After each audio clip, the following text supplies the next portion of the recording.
J'étais venu avec l'ingénieur conseil de la Chambre des métiers, monsieur le maire, et puis un intervenant des Amis de la Terre. Je voulais ces personnes en tant que témoins, parce que je peux vous garantir que 1 contre 5, bon, moi je ne pensais pas que ça allait tourner comme ça, mais c'est pas du beurre de cacahuète.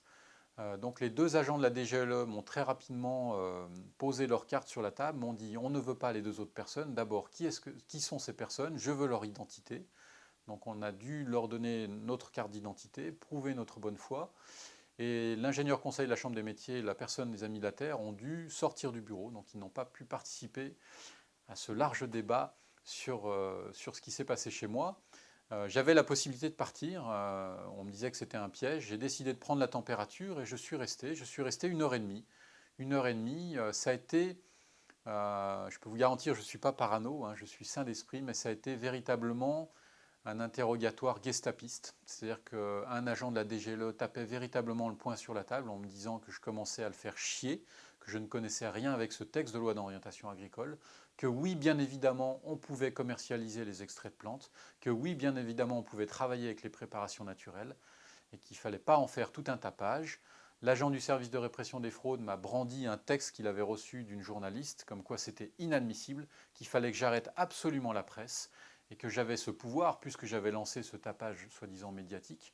Donc je leur ai simplement répondu s'ils avaient la possibilité, eux, d'arrêter les communiqués de presse au niveau interministériel, et en l'occurrence ceux de Dominique Bussereau, qui a des référents totalement moyenâgeux sur l'agriculture biologique et sur le thème des plantes pour soigner les plantes, car il citait comme dangerosité au niveau des molécules la ciguë, la belladone, des plantes qu'on n'utilise plus depuis le XVIIe siècle.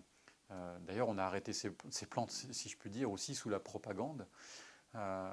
Voilà, donc la problématique était là, c'est que c'était un débat qui était vraiment unidirectionnel, où on essayait de me faire avouer l'inavouable.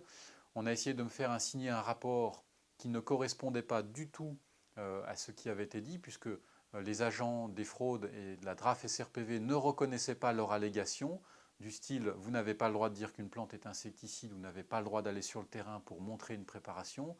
L'agent des fraudes n'a pas reconnu ces allégations verbales sectaires sur le centre Terre Vivante et Biodynamisme. Donc moi, j'ai simplement reconnu le fait que je ne me souvenais pas avoir signé un rapport sur les documents qu'ils avaient embarqués, parce que ça a été tellement vite, ça a été glissé sous mes yeux, on a joué sur ma faiblesse, dans le sens où j'avais mes enfants avec moi, on m'a fait une allégation ce jour-là du style où ça devait être dur d'être en instance de divorce, avoir des enfants et avoir une entreprise. Donc honnêtement, de quoi je me mêle, si je puis dire. Donc cet embroglio a fait qu'on pourrait perdre pied facilement, donc j'ai décidé de quitter la salle à Lyon. Je n'ai pas signé le rapport. Un des agents de la DGLE s'est particulièrement fâché, il m'a dit vous devez rester, vous devez signer ce rapport. Je suis parti, très simplement, et je me suis retrouvé, si je puis dire, un petit peu dans le néant, hein, pour moi. C'est-à-dire que où cette affaire pouvait me mener personnellement, parce qu'il est vrai qu'on a monté un combat, le collectif, qui mène un combat, je dirais, intelligent, mais l'affaire qui m'entoure personnelle par rapport à cette visite, je peux dire que là, en ce moment, j'ai une épée de Damoclès au-dessus de la tête. C'est-à-dire que j'ai bien des collègues qui travaillent en phytothérapie, des chercheurs qui travaillent en phytothérapie, qui en sont à leur 7e procès, où on leur a supprimé les cours, où 3 ans après, on les attaque encore sur ces cours. Donc c'est ce qui pourrait très bien m'arriver tant que je n'aurai pas de rapport signé.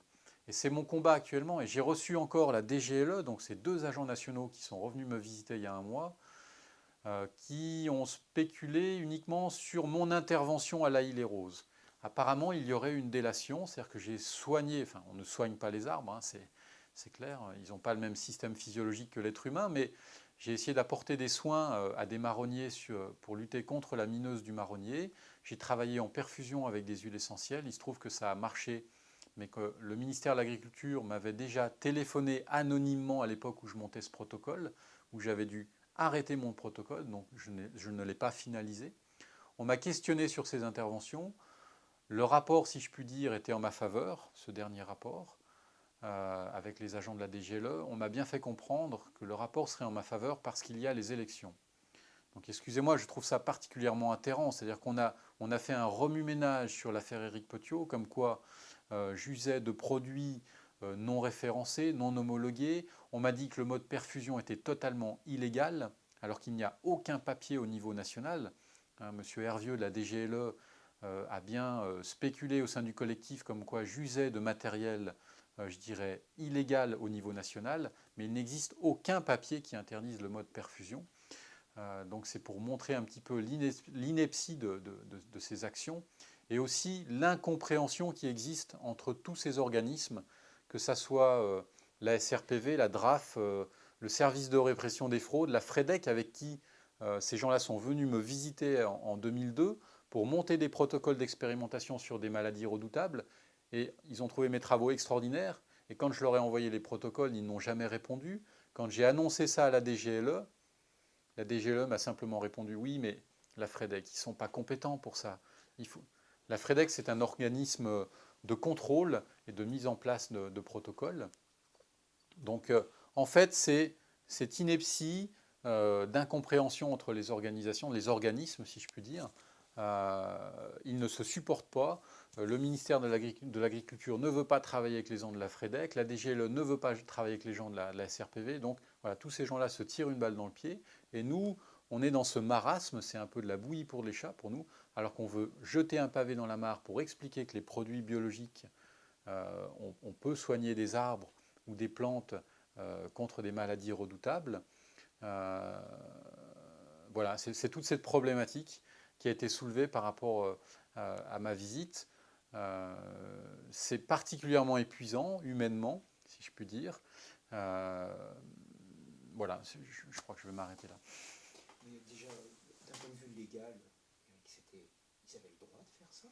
Parce qu'il semblerait qu'ils aient pris des informations de l'ordinateur sur une clé USB, c'est ça? Oui. Et ça, est-ce que c'est légal de faire ça? Alors on m'a dit que les fraudes pouvaient faire ce qu'ils voulaient. Les fraudes peuvent arriver chez vous sans vous avertir. C'est ce qu'a fait la DGLE, les deux agents nationaux, quand ils sont revenus une deuxième fois. Ils ne vous avertissent pas. Donc ils peuvent rentrer dans mon bureau, fouiller dans l'ordinateur sans problème. Il n'y a pas besoin d'autorisation au préalable pour cela. Je suis allé à la gendarmerie pour me renseigner. Ils m'ont dit qu'il n'y avait pas besoin d'autorisation. La DRAF, elle, SRPV, doit vous avertir quelques jours à l'avance. Mais donc c'est pour ça que très souvent, ils viennent avec un agent des fraudes. Bon, à la limite, il y a une certaine, je dirais, évidence là-dedans. Ça me paraît assez évident dans le sens où quand vous allez voir un grand bandit, vous n'allez pas l'avertir 2 jours avant. Mais ceci dit, je pense qu'on épluche un peu le personnage. Et là, je pense qu'il y avait une forme de préméditation par rapport à mon action, à mes interventions en tant que conseiller technique en agriculture biologique. Et surtout dans l'idée que ces cours sont... où il n'y a pas de retenue dans ces cours. C'est-à-dire que j'autonomise vraiment le professionnel. C'est-à-dire que je ne suis pas avare en conseil, j'apprends aux professionnels à faire les préparations. Et j'ai bon nombre de professionnels qui sont totalement autonomes en agriculture et qui sont juste entre 5 et 15% en dessous des rendements nationaux dans le blé ou dans l'arboriculture fruitière. Donc est-ce que c'est véritablement ça qui dérange ? Moi, j'ai envie de spéculer. Je dis oui, carrément. C'est-à-dire que ces gens ont une visée, je dirais, purement économique. C'est plus que de la technoscience. Hein. C'est des gens qui sont envoyés par des multinationales pour nous descendre en flèche. C'est évident, les mots sont tellement incohérents. Quand on parle protocole d'expérimentation, quand ces gens sont venus me contrôler la dernière fois, où ils m'ont demandé mes protocoles, et donc je leur sortais, mais ils ne voulaient pas les voir. Ils ne les regardaient même pas. Je leur disais, mais oui, moi j'ai fait ça pour calculer mes intrants dans les arbres, j'ai découvert ça de cette manière, j'introduisais des colorants dans les arbres, enfin, des protocoles d'expérimentation. Ils m'ont dit, non, non, mais c'est pas grave, on va vous faire un rapport en votre faveur, c'est les élections, en gros c'était ça. Donc c'est particulièrement affligeant.